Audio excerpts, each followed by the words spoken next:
नमस्कार। मैं सुनील कुमार आपका स्वागत करता हूं आपके अपने चैनल क्या ऐसा होता है में। दोस्तों, जैसे 8 मार्च की शिवरात्रि है, तो शिवरात्रि से पहले हमें कुछ बातों की जानकारी होनी चाहिए कि हमें क्या काम करना चाहिए और क्या नहीं करना चाहिए। ज्यादातर शिव सेवक ऐसे होते हैं जो भगवान शिव को प्रसन्न करने में हमेशा लगे रहते हैं, क्योंकि भगवान शिव के पास ही वो शक्ति होती है जो हमारे नवग्रह को शांत भी कर सकती है या फिर उन्हें शांत करने की शक्ति रखती है। इसीलिए हर इंसान भगवान शिव से जुड़ना चाहता है, जिससे उसके ऊपर किसी भी तरह का संकट ना आए। इसीलिए महामृत्युंजय मंत्र का उच्चारण बताया गया है और माना जाता है कि मृत इंसान को भी जीवित करने की शक्ति रखता है मंत्र, जिसे महामृत्युंजय मंत्र बोलते हैं। तो दोस्तों, महाशिवरात्रि से पहले आपको कुछ बातों का ध्यान रखना है और महाशिवरात्रि वाले दिन आपको किस तरह का आपका आचरण रहना चाहिए, किस तरह की पूजा करनी चाहिए, ये चीज आपको ध्यान रखनी चाहिए। तो दोस्तों, 8 मार्च की शिवरात्रि है और शिवरात्रि से पहले मतलब 7 मार्च को आपकी पूरी प्लानिंग एकदम विधिवत तरीके से होनी चाहिए। मुझे इस तरह से भगवान शिव को सजाना है, इस तरह से उनका एक कहते हैं ना वो फूल बंगला टाइप का करना है, इस तरह से मुझे रात्रि जागरण करना है, इतने बार मुझे पूजा करनी है। मतलब ये सारी चीजें आपकी एक दिन पहले कंप्लीट हो जानी चाहिए।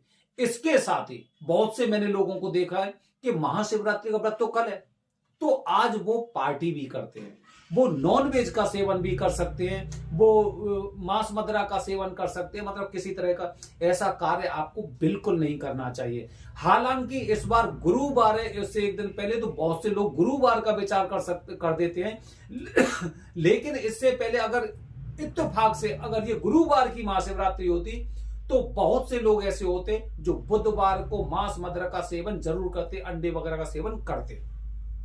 तो आपको ध्यान रखना है, किसी भी तरह का भगवान शिव का अगर आप व्रत कर रहे हैं तो उससे एक दिन पहले आपका एकदम आचरण पूरी तरह से साफ और स्वच्छ रहना चाहिए।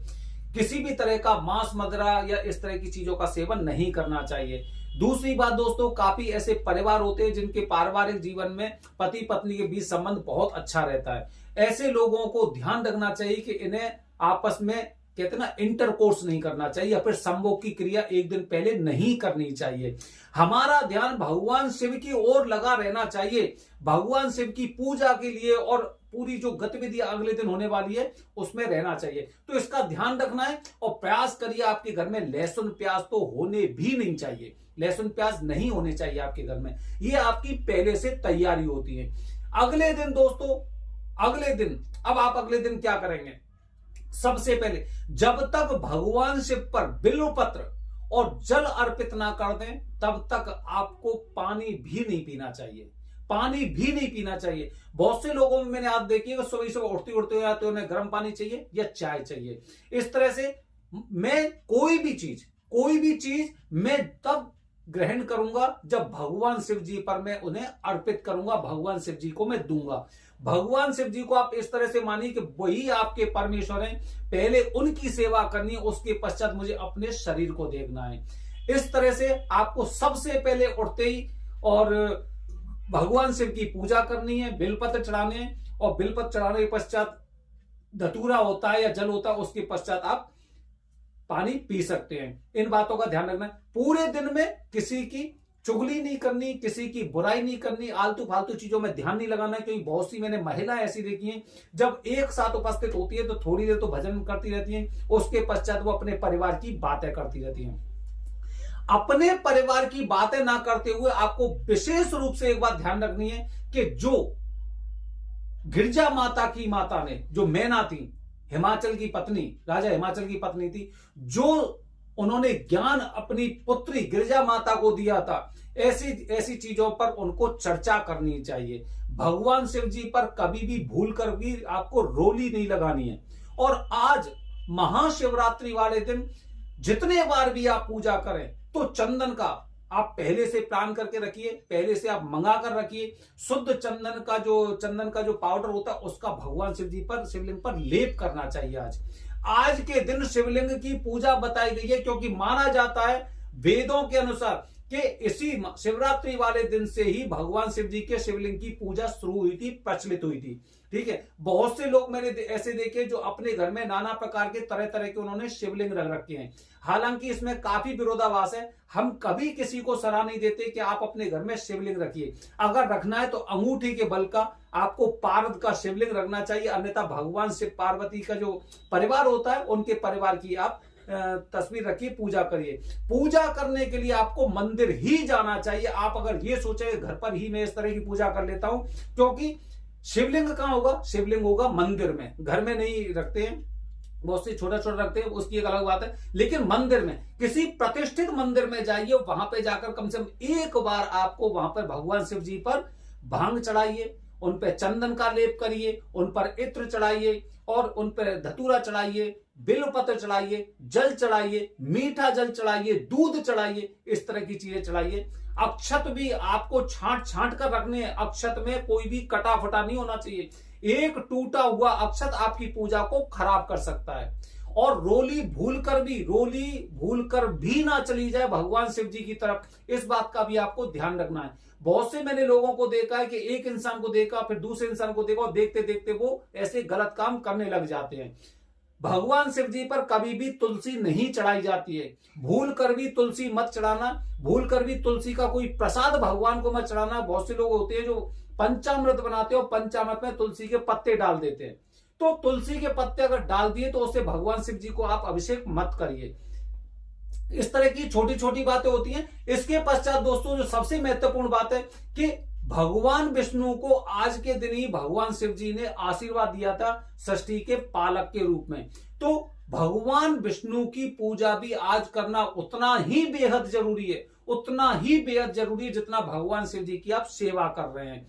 तो भगवान विष्णु जी की आपको पूजा करनी चाहिए, भगवान शिव जी की पूजा करनी चाहिए। रात में जब आप जागरण करते, रात में आपको सोना नहीं है। बहुत से लोगों को मैंने देखा है, गाजर का हलवा बनाया, सिंगाड़े का हलवा बनाया, दही रखा और जैसी सुबह पूजा की और उसके पश्चात उन्होंने दोपहर में खा लिया। कौन सा व्रत रह रहे हैं? ये कोई व्रत नहीं है आपका। ठीक है, आप तो बस ये है कि घर में बना हुआ था आपने खा लिया, भगवान शिव जी पर चढ़ा दिया, इस तरह से नहीं। और बहुत से लोग ये कहते हैं कि भाई मेरी भावना है, मैं तो ऐसा हूं और ऐसे ही रहता हूं, तो वो उसका मन है, लेकिन ये व्रत नहीं माना जाता है। व्रत का मतलब ये हो गया कि अगर आपको वो करना है तो प्रदोष काल में आप अपना व्रत खोल सकते हैं, या फिर कोई बुजुर्ग लोग हैं, कोई बच्चे लोग हैं, कोई बीमार लोग हैं, वो व्रत अपना जल्दी खोल सकते हैं। अदरवाइज प्रदोष काल के पश्चात, पूजा करने के पश्चात ही आपको व्रत खोलना चाहिए।